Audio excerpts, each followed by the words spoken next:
Bagi menyemarakan sambutan Isra' Mi'raj bagi tahun 1442 Hijrah bersamaan 2021 Masihi, pelbagai kementerian dan jabatan terus mengadakan majlis seumpamanya. Petang tadi, Kementerian Hal Ehwal Dalam Negeri dan jabatan-jabatan di bawahnya mengadakan majlis sambutan Isra' Mi'raj.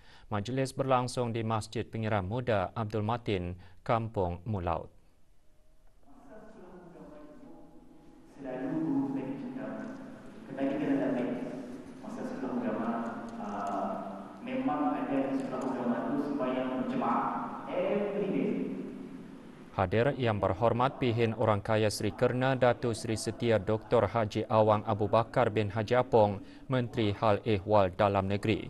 Ceramah khas Isra' Mi'raj disampaikan oleh Awang Haji Muhammad Khairul Nazif bin Haji Awang Damit, Penolong Pensyarah Fakulti Usuluddin, Universiti Islam Sultan Sharif Ali, UNISA.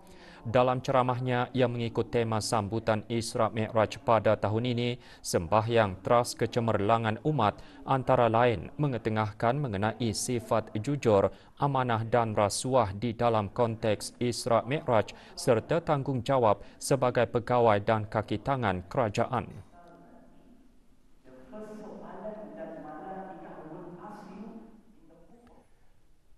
Sembahyang merupakan tiang agama, syiar Islam dan jalan untuk mendapatkan syurga Allah Subhanahu Wa Taala. Ia merupakan antara intipati ceramah khas yang disampaikan semasa majlis sambutan Isra' dan Mi'raj yang diselenggarakan oleh Jabatan Perhutanan Kementerian Sumber-Sumber Utama dan Pelancongan.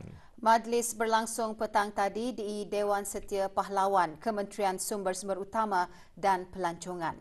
Hadir Yang Berhormat Datuk Seri Setia Awang Haji Ali bin Apong, Menteri Sumber-Sumber Utama dan Pelancongan. Dengan tajuk Sembahyang Teras Kecemerlangan Umat, ceramah khas disampaikan oleh Dr. Haji Harapandi Amak Khairani, Pengarah Pusat Penyelidikan dan Pengajian Jawi dan Kitab Turath, Kolej Universiti Perguruan Ugama Seri Begawan Kupu SB.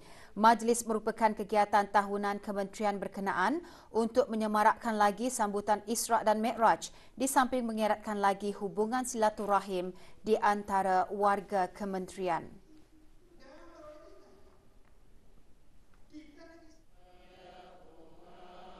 Majlis diselajurkan dengan meraihkan pengislaman salah seorang warga Kementerian Sumber-Sumber Utama dan Pelancongan, Dayang Nurhani Alisa binti Ramdan yang telah memeluk agama Islam pada 11 Mac lalu.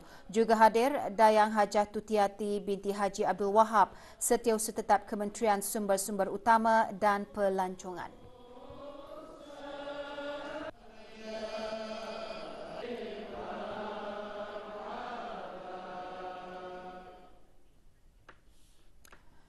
Sementara itu, Jabatan Perdana Menteri, Menteri dan jabatan-jabatan di bawahnya petang tadi juga mengadakan majlis sambutan Isra' dan Mi'raj. Majlis diadakan di Masjid Al-Salihin, Jalan Perdana Menteri. Hadir Yang Berhormat Datuk Seri Setia Haji Awang Abdul Mokti bin Haji Muhammad Daud, Menteri di Jabatan Perdana Menteri. Majlis diserikan dengan ceramah khas yang disampaikan oleh Dr. Haji Adnan bin Haji Besar, Rais Kolej Universiti Perguruan Ugama Seri Begawan Kupu SB yang bertajuk Sembahyang Teras Kecemerlangan Ummah. Majlis dianjurkan oleh Bahagian Perkhidmatan Awam Kesejahteraan Antarabangsa dan Media, Jabatan Perdana Menteri dengan kerjasama Balai Khazanah Sultan Haji Hassanal Bolkiah.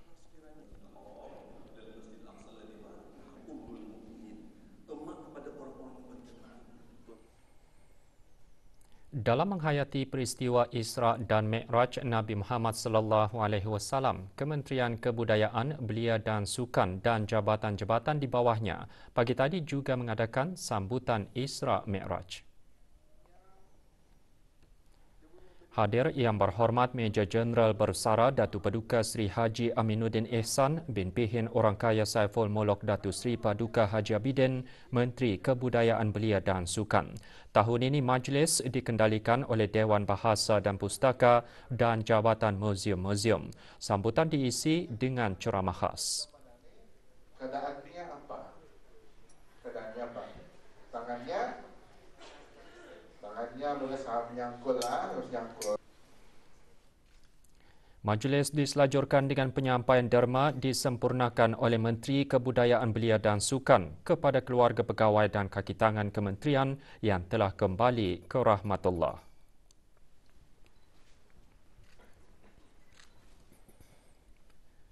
Politeknik Brunei PB dan Hengi Industri Sdn Berhad mencapai satu lagi mercu tanda melalui kerjasama dalam membantu keperluan pembangunan sumber tenaga manusia.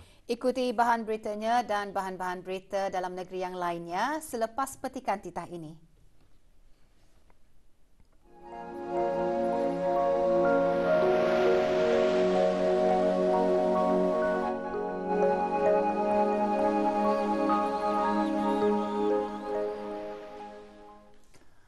Penglibatan pelbagai pihak termasuk sektor kerajaan, sektor bukan kerajaan dan penglibatan ibu bapa atau penjaga adalah sangat penting dalam perkembangan kanak-kanak.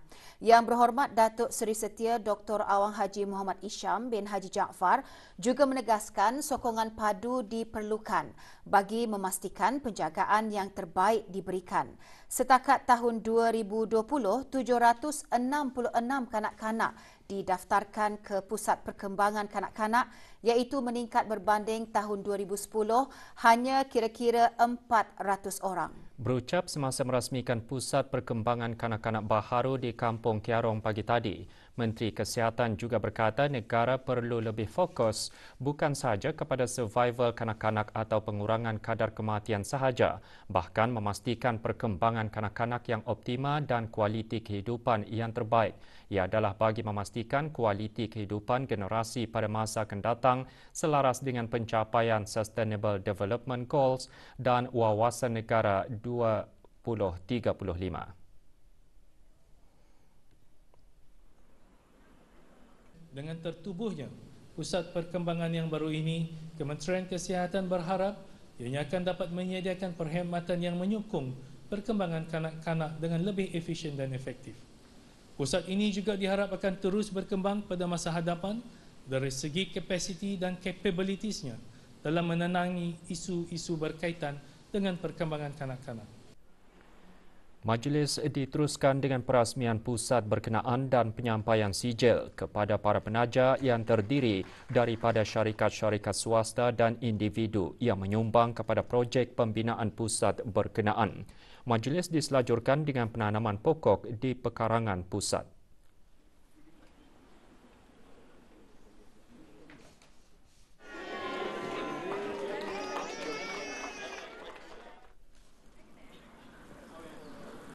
Projek bangunan Pusat Perkembangan Kanak-kanak ini dianggarkan menelan kos lebih 1.2 juta ringgit dan siap dibina penghujung tahun lalu. Ia dibina khas untuk memberikan perkhidmatan yang komprehensif bermula dari pencegahan, pengesanan awal, intervensi awal dan perawatan holistik yang merangkumi semua aspek kehidupan kanak-kanak yang berkeperluan khas.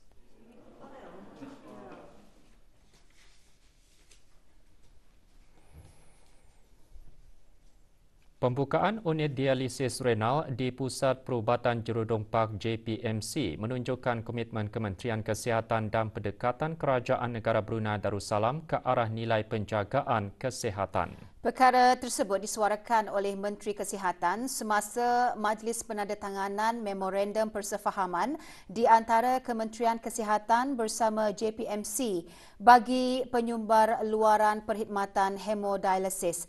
Majlis berlangsung petang tadi di JPMC.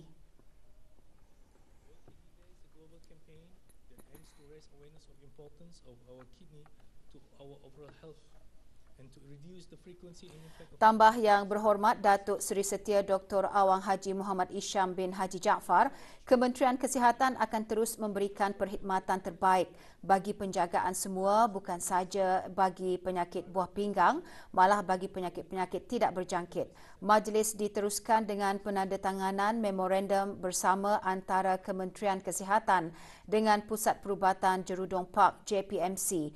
Juga hadir Yang Berhormat Datuk Seri Setia Dr. Awang Haji Muhammad Amin Liu bin Abdullah, Menteri di Jabatan Perdana Menteri dan Menteri Kewangan dan Ekonomi kedua. Majlis diselajurkan dengan perasmian unit baharu dialisis renal JPMC. Dengan tertubuhnya unit dialisis ini diharap ia akan memudahkan lagi para doktor untuk merawat pesakit yang memerlukan rawatan dialisis di JPMC.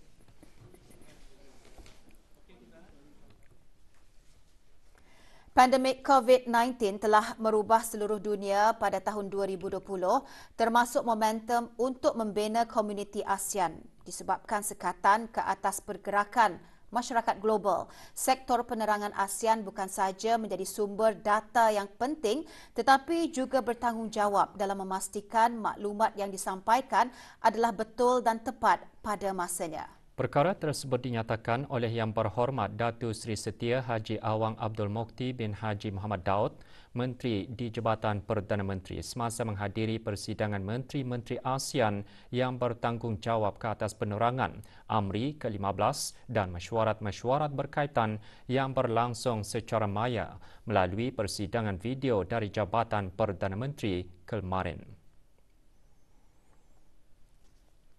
Dalam sesi plenari AMRI ke-15, Menteri di Jabatan Perdana Menteri turut menekankan kepentingan sektor penerangan yang kian meningkat disebabkan wabak COVID-19.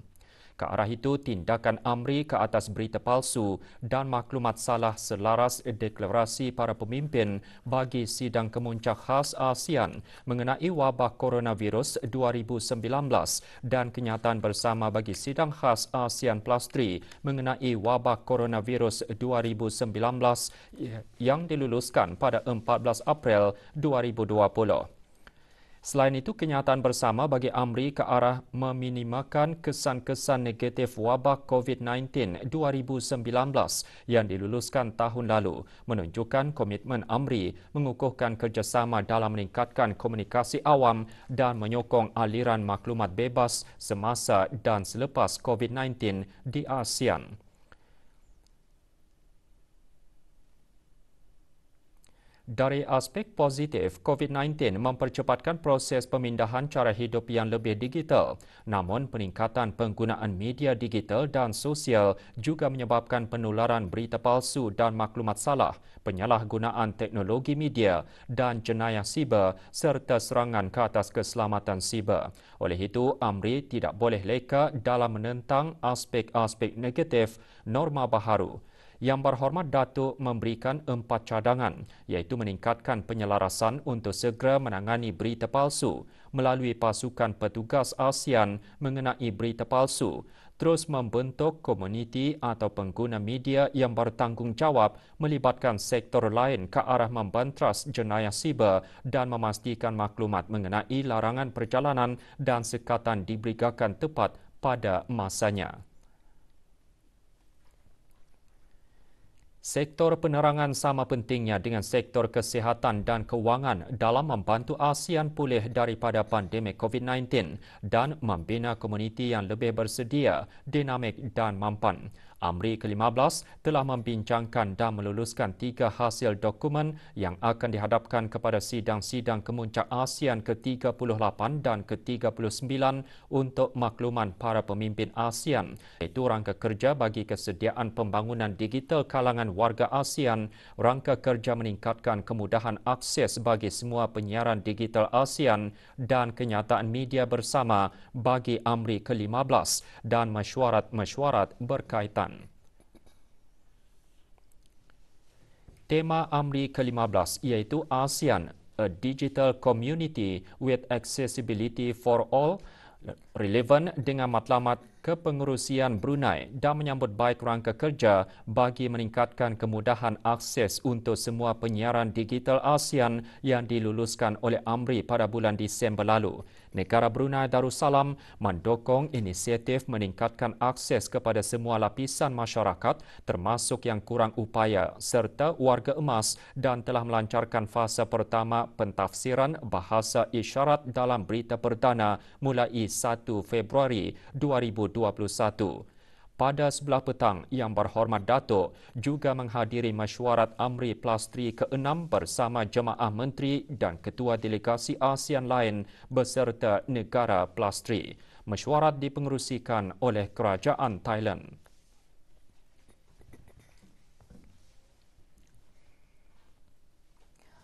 Politeknik Brunei PB dan Hengi Industri Sdn Bhd mencapai satu lagi mercu tanda melalui kerjasama dalam membantu keperluan pembangunan sumber tenaga manusia bagi fasa 2 projek Pulau Muara Besar. Pencapaian itu diperkukuhkan lagi dengan penandatanganan Memorandum Persefahaman MOU pagi tadi antara kedua-dua belah pihak di The Empire Brunei Jerudong. Penandatanganan disaksikan oleh Yang Berhormat Datuk Seri Setia Dr. Awang Haji Muhammad Amin Liu bin Abdullah, Menteri di Jabatan Perdana Menteri dan Menteri Kewangan dan Ekonomi kedua. Yang Berhormat Datuk Seri Setia Dr. Awang Haji Matsuni bin Haji Muhammad Hussein, Menteri Tenaga. Yang Berhormat Datuk Seri Setia Awang Haji Hamzah bin Haji Sulaiman, Menteri Pendidikan, dan Puan Yang Terutama Yu Hong, Duta Besar Istimewa dan Mutlak Republik Rakyat China ke negara Brunei Darussalam. Menandatangani bagi pihak PB, Lim Kian Bun, pemangku pengarah PB, sementara Hengi Industries ditandatangani oleh Ketua Pegawai Eksekutifnya Chen Lian Chai.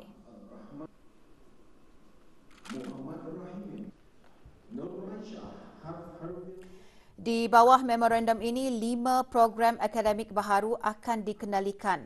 Program yang bermula pada bulan Julai nanti iaitu teknologi-teknologi logi, tenaga terma, rawatan air, kelengkapan kimia, sistem tenaga dan logi tenaga serta penyimpanan dan pengangkutan. Semua program tersebut adalah diploma peringkat 5 untuk tempoh 2 tahun pendidikan akademik dan 1 tahun penempatan kerja di Hengi. Sebagai sebahagian dari MOU, Hengi menawarkan syarat kepada 85 pelajar di bawah 2 program dengan memberikan peluang pekerjaan dengan syarikat tersebut selepas menamatkan program.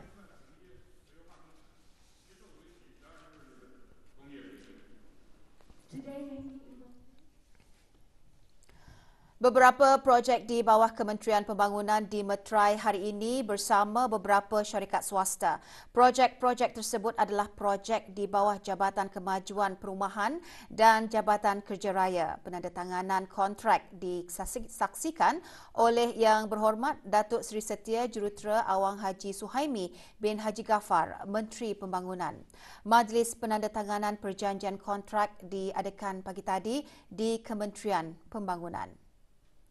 Penandatanganan kontrak termasuk projek di bawah Jabatan Kemajuan Perumahan iaitu projek kerja-kerja membaik pulih infrastruktur dan menyiapkan pembinaan 140 unit rumah teres di rancangan perumahan negara Kampung Rimba.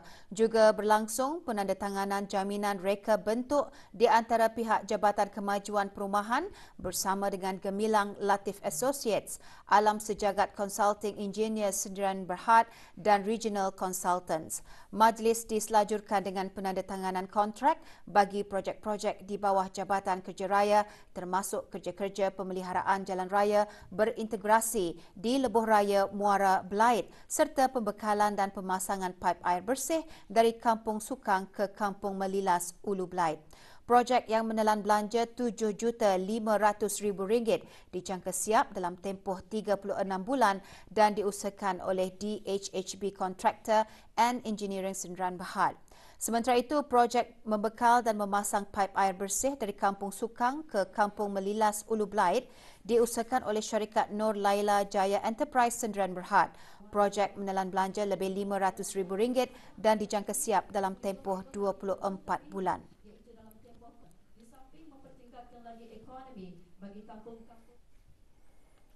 Tidak dapat dinafikan negara dan dunia sudah melangkah ke era info teknologi yang berasas kepada daya inovasi dan kreativiti yang pesat berubah, iaitu satu realiti yang serba kompetitif, pantas serta tidak mengenali sempadan. Dengan berbekalkan intelek revolusi industri 4.0 yang sangat kritikal kepada pembangunan masa depan bangsa dan negara, kini tiba giliran para graduan untuk mempraktikan dan memanfaatkan ilmu pengetahuan yang telah dikecapi.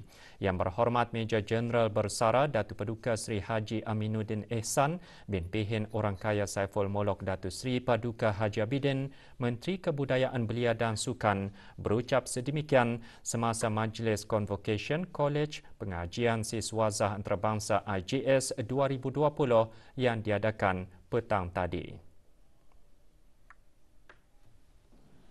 Ke arah itu, coraklah langkah baru dengan keberanian untuk mencabar diri sendiri. Tanailah dorongan yang kuat ataupun strong drive dan fokuskanlah minda kepada fikiran yang jauh, luas dan unggul. Think far, big and out of the norm. Ingatlah, pendidikan bukan saja untuk melahirkan insan yang berpengetahuan, malah apa yang turut penting, ianya turut mencorak insan yang berguna, yang cemerlang, yang cekal serta berkemampuan untuk meneraju bidang yang dipilih di peringkat global dan pada masa yang sama mengekalkan kesejahteraan masyarakat dan negara secara berterusan. 137 graduan menerima sijil mengikut jurusan masing-masing. 41 orang menerima ijazah sarjana muda dalam jurusan pentadbiran perniagaan dan perakaunan. 16 orang menerima ijazah sarjana muda dalam jurusan teknologi maklumat. 15 graduan menerima ijazah sarjana muda dalam jurusan software engineering with multimedia. 39 orang dari peringkat diploma dan 17 orang dari jurusan pensijilan seni lukis dan reka bentuk dan 9 orang dari jurusan pensijilan multimedia dan penyiaran. Para graduan Diploma Skrin dan Media dari Mahakarya Institute of the Arts Asia MIAA digesa untuk menjadi penyumbang yang aktif untuk meningkatkan industri kreatif di negara ini. Menteri Kebudayaan Belia dan Sukan juga menggalakkan para graduan untuk bekerja bersama pembuat filem tempatan dan meningkatkan lagi hasil keluaran filem tempatan. Yang Berhormat Meja Jeneral Bersara Datuk Paduka Sri Haji Aminuddin Ehsan bin Pihin Orangkaya Saiful Mulk Datuk Sri Paduka Haji Abidin menyatakan perkara tersebut semasa majlis penyerahan sijil Diploma Skrin dan Media bagi pengambilan pertama pelajar MIAA. Majlis diadakan di Pawagam Empire di Empire Brunei pagi tadi. Terdahulu Dr. Alex Fisher, Dekan MIAA, berkata lebih 1,000 jam kemahiran berdasarkan latihan akan menjadi asas kerjaya mereka dan memberi mereka kelebihan yang berbeza dalam industri yang sangat kompetitif. Manakala Siti Kamaluddin, pengarah filem, menggesa para graduan untuk berusaha sedaya upaya bagi memastikan hasil perfilman tempatan mencapai ke peringkat antarabangsa. Majlis diteruskan dengan penyerahan sijil diploma kepada 5 orang graduan yang telah berjaya menamatkan lebih 1,280 jam latihan berdasarkan kemahiran.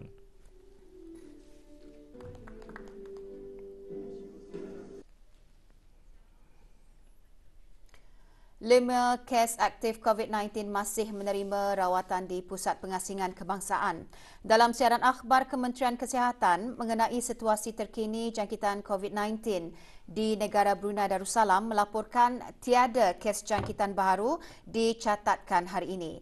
Sementara itu, jumlah kes jangkitan di negara ini kekal sebanyak 192, manakala jumlah keseluruhan kes sembuh adalah 184.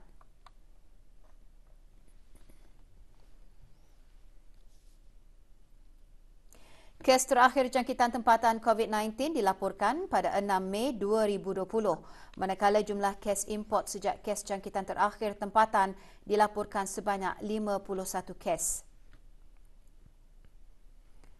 692 orang sedang menjalani pengasingan diri mandatori, 14,674 orang menamatkan pengasingan diri mandatori sejak Mac 2020. Sementara itu, 56 sampel ujian virus SARS-CoV-2 telah dilaksanakan, menjadikan jumlah keseluruhan ujian makmal yang dijalankan sejak Januari 2020 109,814 ujian. Maklumat lanjut dan perkembangan terkini layari laman sesawang Kementerian Kesihatan dan talian Kesihatan 148. 12 orang pegawai polis dinaikkan pangkat berkuat kuasa pada 9 Mac 2021. Kenaikan pangkat tersebut adalah atas titah berkenan ke bawah Duli Yang Maha Mulia Paduka Seri Baginda Sultan dan Yang di-Pertuan Negara Brunei Darussalam. Majlis diadakan di Dewan Banquet Mes Kompleks Ibu Pejabat Pasukan Polis di Raja Brunei. Majlis kenaikan pangkat kepada pegawai-pegawai berkenaan disempurnakan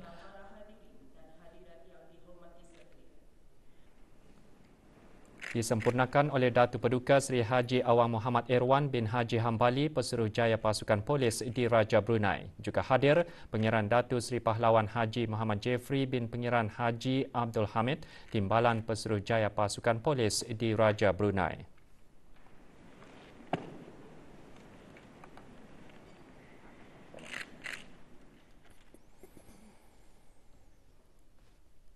Dalam solat, sunat mengangkat tangan serta tapak tangan bersetentangan dengan kepala bahu semasa takbiratul ihram.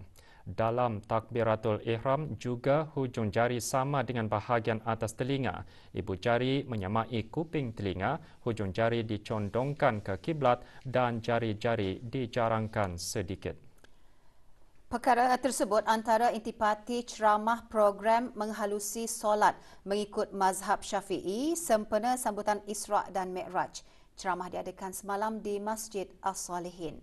Dr. Haji Adnan bin Haji Basar, Rais Kupu SB, dalam ceramahnya menjelaskan bila berdiri tegak bagi yang mampu dan menghadap kiblat, tumpukanlah perhatian kepada ibadat solat dan usahakan supaya ikhlas serta memohon dijauhkan dari gangguan syaitan. Tambahnya lagi, berazamlah untuk khusyuk dan berdoa supaya diberi kekhusyukan.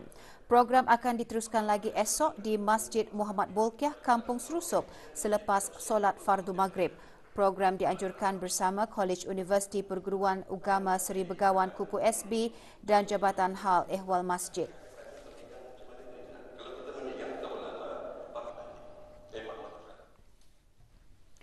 50 tahun merupakan jangka waktu yang sangat panjang dan matang bagi sesebuah institusi pendidikan. Mula beroperasi pada tahun 1971, dalam masa 5 dekad, Sekolah Menengah Berakas telah mencapai pelbagai kejayaan baik dari akademik dan bukan akademik.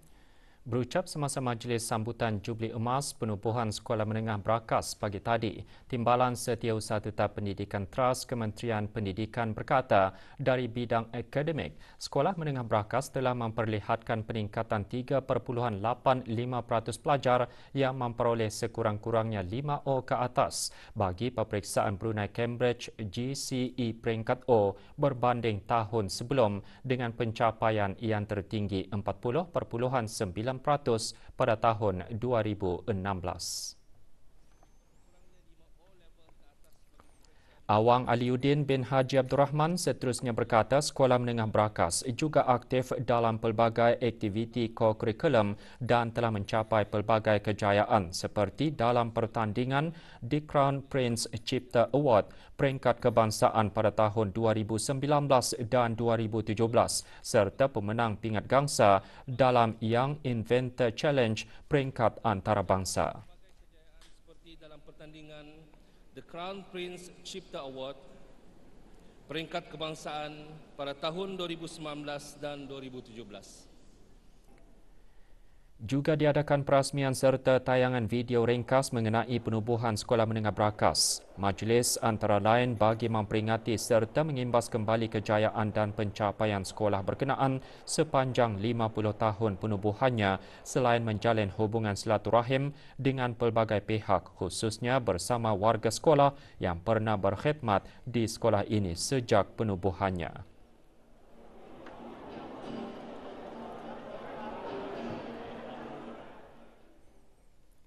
Orang ramai khususnya masyarakat dan penduduk di daerah Belait berpeluang untuk berkunjung ke Bazar Buku 2021 bersempena dengan sambutan ulang tahun Hari Kebangsaan Negara Brunei Darussalam kali ke-37. Bazar Buku selama 2 hari itu diadakan di Dewan Bandaran Kuala Belait.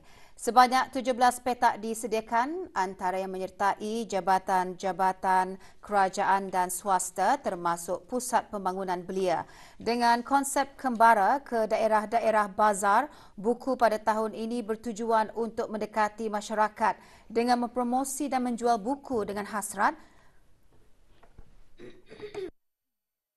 agar masyarakat menjadi celik ilmu. Bazar anjuran Dewan Bahasa dan Pustaka ini diharap akan menarik lebih ramai pengunjung, terutama sekali para ibu bapa dan membawa kanak-kanak semasa musim cuti persekolahan penggal pertama ini.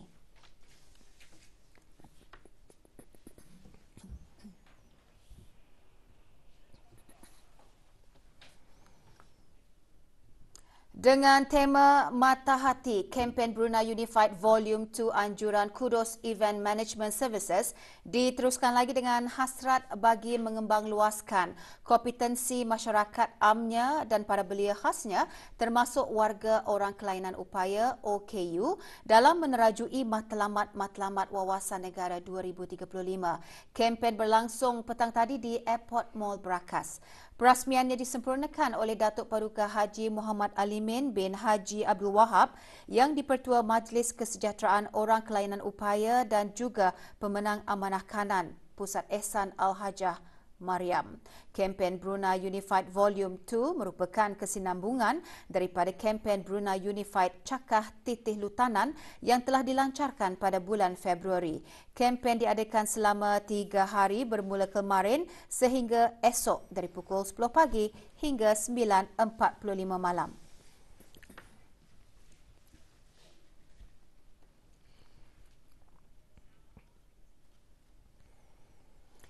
Perintah Persaingan menggalakkan lebih ramai peniaga memasuki pasaran dan bersaing ke arah merangsang idea perniagaan yang inovatif dan memperbanyakkan pilihan barangan pada harga yang kompetitif sekaligus memberi manfaat kepada para pengguna. Pemangku Pengarah Persaingan dan Hal Ehwal Pengguna di Jabatan Perancangan Ekonomi dan Statistik selaku Sekretariat Eksekutif Suruhanjaya Persaingan Negara Brunei Darussalam CCBD berkata demikian semasa sesi dialog mempelajari perintah persaingan yang dianjurkan Jabatan Kastam dan Eksais Diraja JKED Kementerian Kewangan dan Ekonomi.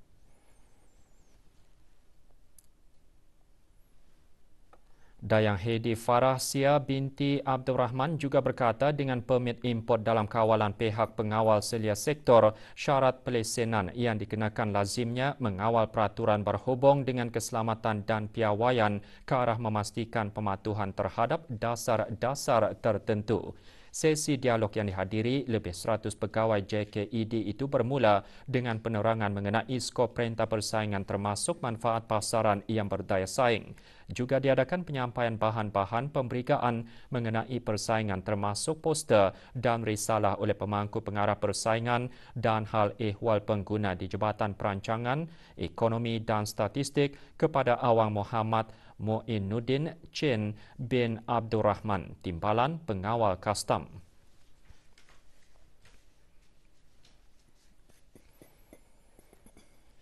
Perkhidmatan telekomunikasi yang terjejas bagi perkhidmatan data dan suara telefon bimbit di seluruh negara ini menjejaskan lebih 100,000 pengguna. Menurut Unified National Networks UNN, puncanya adalah akibat terputusnya sambungan fiber dan siasatan lanjut mendapati terdapatnya ketiadaan tembaga dalam kabel telekomunikasi di sekitar kawasan Telanai. Walaupun perkhidmatan telah dapat dipulihkan, kesan terputusnya hubungan ke atas pengguna telefon bimbit tidak pulih sepenuhnya kerana ia menjejaskan teruk fungsi sektor awam seperti perniagaan dan institusi pendidikan yang memerlukan internet dan perkhidmatan suara untuk beroperasi. UNN berhasrat meningkatkan kesedaran awam tentang meningkatnya pencurian kabel yang menjejaskan negara dan sejak pertengahan tahun lalu mendapati lebih 120 kecurian atau pemotongan kabel berlaku. Mereka yang didapati mencuri atau merosakkan aset negara seperti kabel tembaga boleh didakwa dan jika didapati bersalah dikenakan hukuman tidak lebih dari 3 tahun atau denda atau kedua-duanya.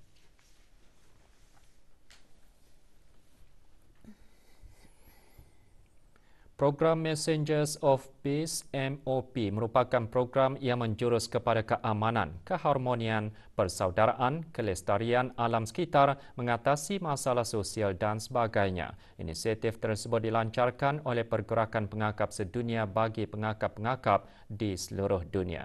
Sehubungan itu, Persekutuan Pengakap Negara Brunei Darussalam melalui penyelaras program Messages of Peace Brunei telah menganjurkan taklimat MOP untuk mengetengahkan dan menyebarluaskan program tersebut dalam kalangan ahli-ahli pengakap. Semasa taklimat tersebut, Haji Awang Badar bin Haji Awang Ali, Ketua Pesuruhjaya Pengakap Persekutuan Pengakap Negara Brunei Darussalam menyampaikan lencana Messengers of Peace, skaf hijau Messengers of Peace kepada 24 penerima dan 3 penerima skaf biru Messengers of Peace. Semasa taklimat tersebut, pelbagai program telah disusun, antaranya penayangan video aktiviti MOP, pendaftaran secara dalam talian, ahli-ahli pengakap dan aktiviti lain. Lebih 50 orang peserta hadir terdiri daripada ahli-ahli persekutuan berkenaan.